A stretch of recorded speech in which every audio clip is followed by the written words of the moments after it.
Ever since social media has pretty much come around, you don't see people really sharing the truth of how they feel, the struggles that they're really going through. And people are becoming more and more vocal about that. In fact, it's almost a new trend to actually share how you really are feeling, how you really are struggling, especially here in America.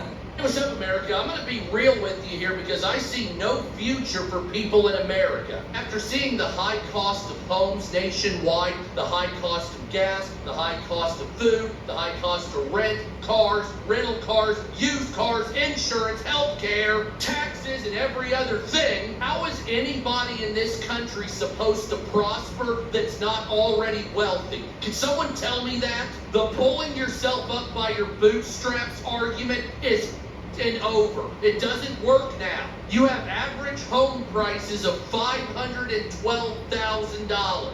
Grocery prices are almost 100% more since 4 years ago. Same with rent, same with mortgages, same with used cars, same with new cars. Taxes are slightly lower, and I do mean slightly. Wages are slightly up, but no way in hell will that meet the requirements. I just saw a story about a nurse with a $75,000 salary a year and an 808 credit score denied for getting a home. Zero student loan debt too. So debtless, making 75 grand a year with an over 800 credit score, not good enough for a house. So what are we doing here? What's the end goal? Starvation? Death? What's going on here? No matter what you do, no matter how you spend the finances, the middle class and the poor have no upward mobility. There is no hope now. None. No hope. None. Zero. The next 2 or 3 generations are because you allowed so much greed. Younger generations will never have shit because of your greed. I've already broken my back trying to make ends meet working for the last 30 years. I already know I'm not going to get anything from the rich. I don't give a but the younger generations, if you keep stealing and being greedy, they're going to all be homeless. And then what do you have? Ruling over a bunch of homeless people? You. Mira, help me out here. More salt. More basil. More... Trigger warning, I'm going to crash out right now. And this is going to be a long video, but I feel like you can relate to this. So here we go. It's great living in America. Unless you're American. If you're a bank, though, you are thriving, while the rest of us are just trying to survive. I just came across a video saying that banks are at an all-time high. Like, their expectations have blown through the roof of what their profit margins were going to be. You want to know why? They are thriving because America is starving to live. At least 95% of Americans right now are literally surviving off credit cards, off loans in general. And banks are eating that shit up over the high interest rates. We're fighting for our lives over here. You want to know what the American dream is like? Let me tell you. Every day I wake up hoping today is the last day on earth. I'm tired of it here. The American household, on average, is $80,000 in debt. And that's just credit cards and like auto loans.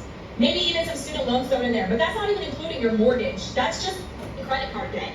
And right now, banks are eating that interest rate up while we're all surviving. You mean to tell me that the average American goes to their mind-sucking job, works 8 to 12 hours, to have everything deducted, have nothing left to live on, and we're forced to put food on the table by using credit cards? Picture this, right? You go to college. You get yourself in hundreds of thousands of student loan debt. You are one of the 5% of college graduates to get your job in the field you got your degree in, right? You get everything garnished from your wages because the increase on living and everything around you has gone up, but your pay has stayed the same. But then you also get taxes taken out. We get taxed just to breathe, people. We get taxed on owning shit. We get taxed on working. We get taxed on just living, okay? Then you got health insurance. That's a joke and a whole video within itself. But basically, the average American pays anywhere between $300 and $1,000 a month for health insurance. Basically, you're paying just to say, I have health insurance. But then when you go to use health insurance, you have co-pays and deductibles, and they don't cover nothing until you've met your deductible. What do you mean? Why am I paying you $1,000 a month to have health insurance when I'm still paying more to use it? I digress. Then you have everything like retirement, 401 taken out. Okay, great. You're going to work 30 to 40 years of your prime to retirement age, we're going to give you monthly stipends back just so you can afford to live without a job. Meanwhile, like 80% of senior citizens that are retired now are working at Lowe's at the age of 87 because they can't survive just on their retirement. That's just a prime example. We're all struggling to keep our heads above water because we don't earn enough money. After everything gets taken out, we are now forced to pay super high interest rates on everything we own. Even stuff that's paid off, we're still paying interest on. How does that make any sense? But you're sitting there, the American family, the average American family, is no longer middle class. You're either poor or rich. The rich is making money off the poor because the poor can't afford to have 2 jobs, full-time jobs, and still be able to take care of their families and have enough money at the end of the day to put food on the table. Hence why we are forced to live on credit card debt. And y'all are just going to keep jacking up the prices that we're never going to be able to afford to pay off. Because unfortunately, Dave Ramsey, the average American person has nothing left after their paychecks come in and they pay their bills and they buy groceries. They have nothing left to save. So you're sitting there with $20 to your name for 2 weeks until the next payday, and that's if you're lucky. There's some people that are in the red right now. They are working their asses off, and they can't even pay all their bills on time, and they're trying to decide, do I want to keep the light on this month or the water? No, living is just a luxury. I can't afford to put braces on my kids right now. That's a luxury. Going out to eat, that's a luxury. I don't know if this is happening to anybody else in America, but it's getting pretty annoying with me. So I had a phone plan that I started about 1.5 years ago. It was about $115 a month. A little overpriced for a single line, but sure. I was willing to pay it. Come 1.5 years later, they're trying to charge me $167 a month for the rest of the contract. They don't specify why, they just, it's extra service fees. I'm sorry. $47 more in service fees a month I have to pay? That makes no... And then, I literally go to my auto insurance, which was quoted to me when I first started the policy, which was a 6-month policy, at $311. $311. It's way overpriced, but I drive an Audi, so what the ever. I guess I'll pay the $300 a month for insurance. Then I go back to my policy, and they're telling me I owe $374 a month for the remaining 3 months. Extra accrued service fees. My storage unit used to be $97 a month for my stuff. It is now $145. They raised the price on the contract and on the agreement that I made with the company. This is the same with the insurance company. This is the same with the phone plan company that I'm putting this video on. When are we going to get sick and tired of corporate America taking our money? I'm getting real sick and tired of this. This isn't even like a political view on left or right side or anything like that. I'm sick of America stealing from its citizens. I'm sick of corporate billion-dollar conglomerate oligarchies that continue to throw little fees and fines on us like we owe it, like we have to force ourselves to pay because they contractually can keep us in a contract. It's getting old. How did my bills go up over $400 in the past month from accrued fees? They can't even specify why those fees were raised. We need to hold these people accountable. These CEOs, CFOs, these owners of these corporate businesses, billion-dollar wallets, tax, all these rich, horrible people, where it's like, well, they earned it fair and square. Yeah, by f***ing people over and ripping people off. Accrued fees and fines until their pockets are so lined, they don't even know what to do with their f***ing money. While the rest of us sit here and struggle and feed off of breadcrumbs on the ground, going, it's the government, it's the Democrats, it's the Republicans, it's everything else but exactly what corporate America is standing for right now. They don't give a f*** about us citizens. They only give a f*** about their company, and they just want to sit there money hungry, just shoveling their face full of our money.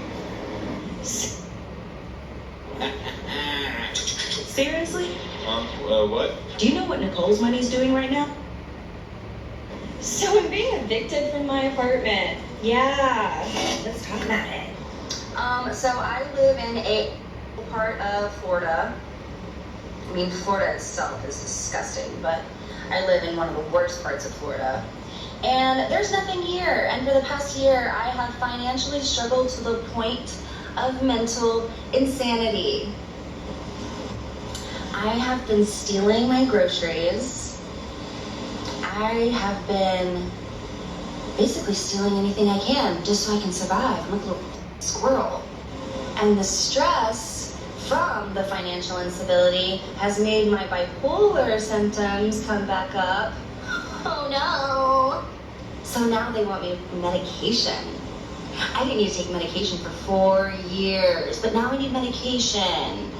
So I'm getting in my car, I'm driving to my mom, and we're gonna live out of our cars, we're gonna camp, we're gonna save as much money as we can, we're gonna get vans.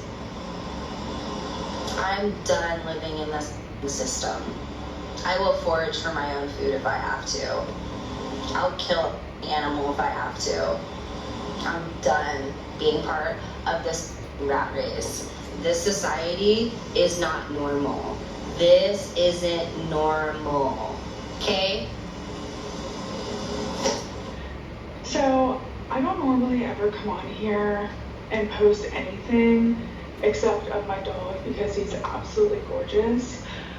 But, I am extremely frustrated being a full-time employed person living in Florida and not being able to afford to live. I have spent my whole day off trying to find a, more affordable place to live because I can't afford $1,300 a month in rent and then a $650 car note and then $300 in insurance, and then you got utilities, and then it's either I eat or I pay my bills, and then even then it's like, okay, well, which bill's gonna be late this month? And I'm so sick of it. Like all these apartment complexes and realtors and even private renters, so hard, and I mean that with everything in me. I nor anybody else should be working 60 plus hours a week and not be able to live. I'm about to crash the I don't know. Maybe it's just me. Maybe it's just me losing my mind. I don't know. I don't know, but I'm about to lose my shit because I just can't take it. I'm so livid right now. Hear me out.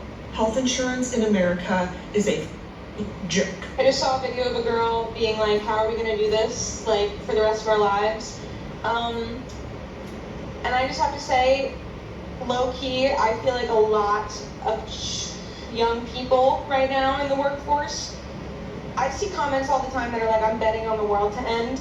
It's like, yeah, me too. Like, half of a economy, of a society, of a country are we living in right now that your young people, your new to the workforce young people, are basically like,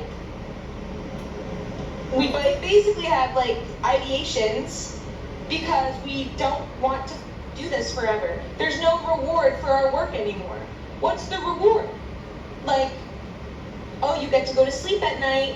I feel like the lack of money that people have now is really just starting to compound anxiety, depression, anger. They're short fused.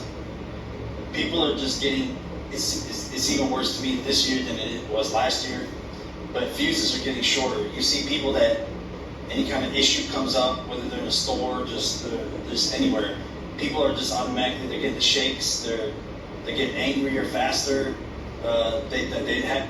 People are not having the amount of patience they used to have. It really comes down to emotional intelligence, and people are not able to manage this anymore. And I'm starting to see people break.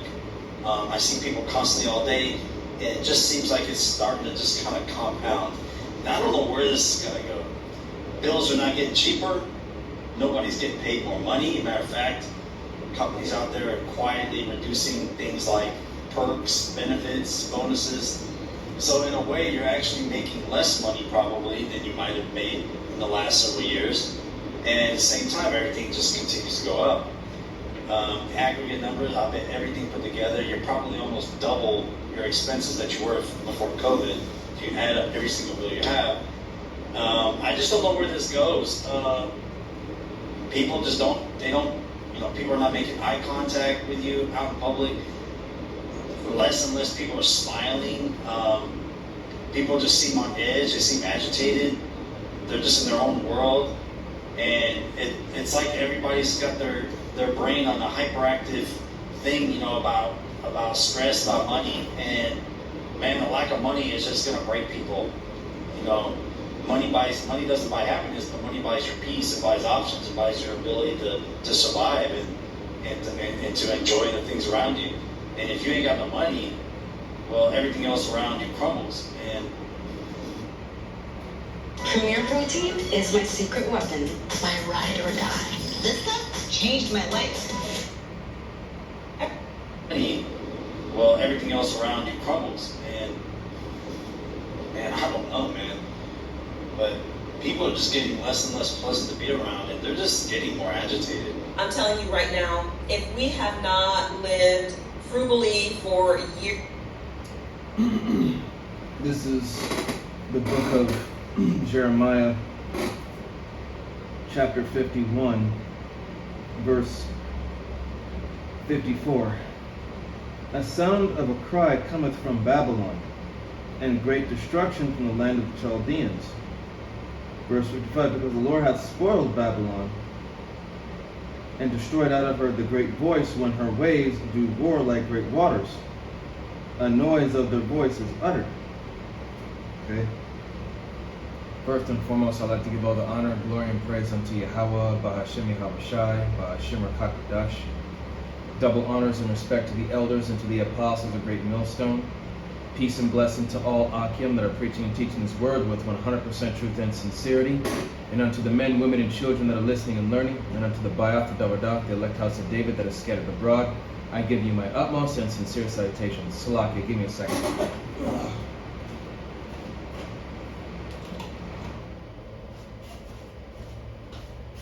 Salakia, I had to turn off my fan, but yeah. So I'm going to read that again. Jeremiah chapter 51, verse 54. It says, the sound of a cry cometh from Babylon, and great destruction from the land of the Chaldeans. Verse 55. Because the Lord Yahweh Ba'ashem Yahawashi hath spoiled Babylon, and destroyed out of her the great voice, when her waves do roar like great waters. A noise of their voice is uttered. Okay? So, you know, Yahweh Ba'ashem Yahawashi, He's humbling this place. A great humbling is coming. Okay? So, these people, you know, they're starting to realize that, you know, America ain't the way. It ain't the way to go. This ain't the place to be. Okay? You know, they're no longer comfortable. They're now uncomfortable. They're now starting to feel that, sting of, you know, what it's like to be put in adversity, have to struggle to live. Okay, this is Isaiah chapter 13, verse 9, and it says, actually, let me start at verse 6. And it says, howl ye, for the day of the Lord is at hand. It shall come as a destruction from the Almighty. Verse 7, therefore shall all hands be faint, and every man's heart shall melt. In verse 8, they shall be afraid. Pangs and sorrow shall take hold of them. They shall be in pain as a woman that travaileth. They shall be amazed one another. Their faces shall be as flames. Okay, now, talking about that adversity, you know, how people are just, like I said, they're not comfortable anymore. People are starting to crash out. They're starting to rage. You know, they're getting more and more, as that man said, they're more on edge, they're more impatient, they're more angry. You know, and ultimately the Lord's going to burn this place. Verse 9, behold, the day of the Lord cometh cruel, both with wrath and fierce anger, to lay the land desolate, and he shall destroy the sinners thereof out of it. Verse 10, for the stars of heaven and the constellation thereof shall not give their light. The sun shall be darkened in his going forth, and the moon shall not cause her light to shine. So it's going to be a very dark day in that time. Okay? The time of Jacob's trouble. Jeremiah 30:7. Verse 11, and I will punish the world for their evil and the wicked for their iniquity, and I will cause the arrogancy of the proud to cease, and will lay low the haughtiness of the terrible. So there you go, man. A great humbling is coming. Yahweh Bashim Yahushai is putting the arrogance and the pride of these Americans down. Okay? He's showing them that they ain't shit.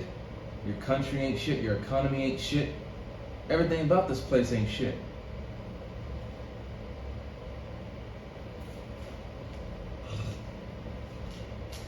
Now this is Isaiah chapter 14, starting at verse 12. It says, how art thou fallen from heaven, O Lucifer, son of the morning?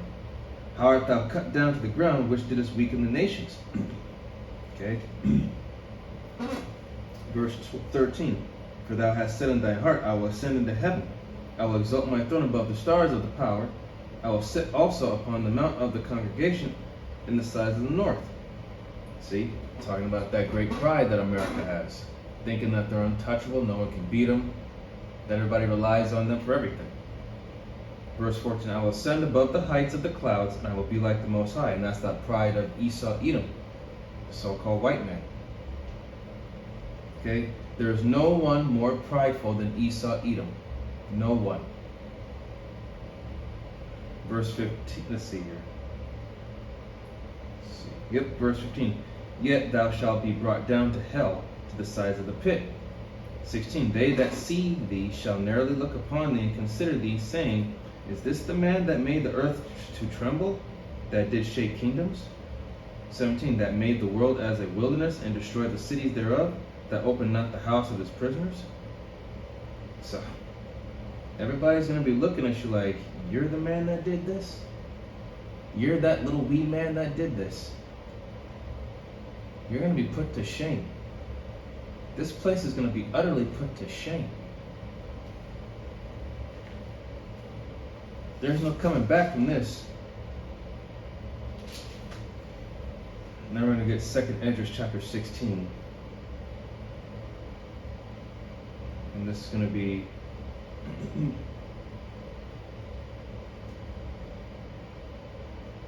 I'm going to start at verse 40. And it says, O my people, hear my word, make you ready for the battle, and in those evils be as pilgrims upon the earth. Verse 41, he that selleth, let him be as he that fleeth away, and he that buyeth as one that will lose.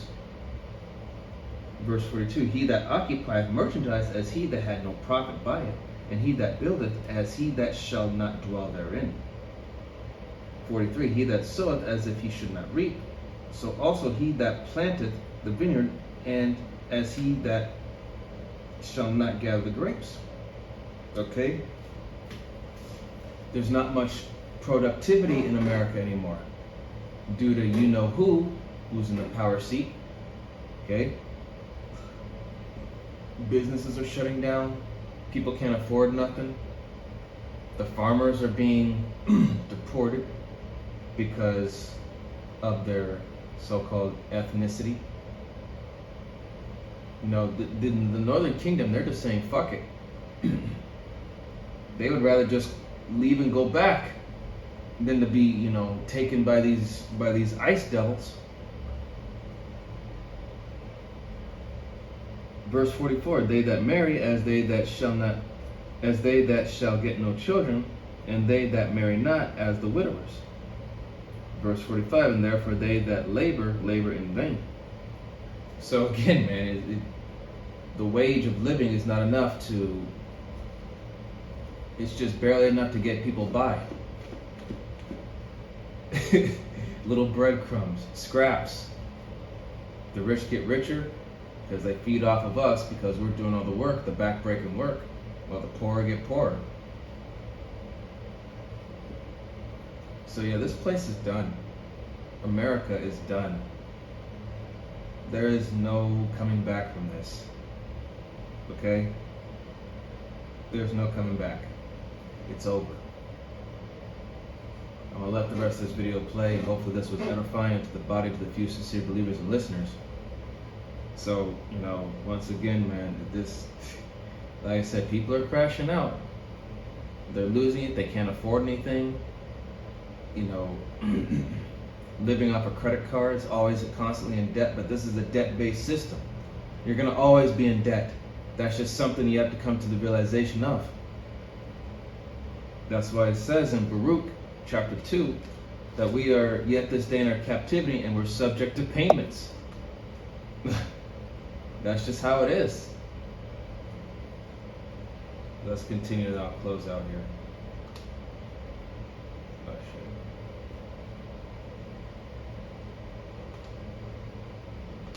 If we have been making certain financial decisions like we have been, we would be in a lot of trouble right now because things are just really hard in the economy. My husband has been a proponent of staying debt-free, of living well below your means for many years, and it was so hard for me to get on board with that in the beginning, and I'm just so glad that I did, because I don't know right now how we'd be making it. It's so hard. It's really hard. And things that we continue to do to live a very frugal life is we cut back on eating out, we cut back on our food costs. So if we can't afford certain luxury items, we just don't get them anymore. And sometimes we do want to splurge a little bit if we have a little bit of extra money, but otherwise we really try to just cook from scratch. Don't buy brand name things. I mean, we really try and just stick on a budget. Things that I've done before is actually just take out money from the bank and put money in little envelopes, and I'll budget to say, okay, this is the food budget for the month, this is the entertainment budget for the month, you know, so on and so forth. But just cutting back on food. We also really cut back on any type of subscriptions, which everything is like a subscription service now, almost everything. But really cutting back on those because it adds up. $10 here, $15 here, $5 there, $50 here and there. Sometimes you'll download apps on your phone and they'll have a subscription service and it'll just renew and you forgot to cancel it. Things like that. I mean, really just watching out for that. For entertainment, we try and do as many free things as possible. So we love going on walks, that's free. We love seeing what type of events the city might be putting on.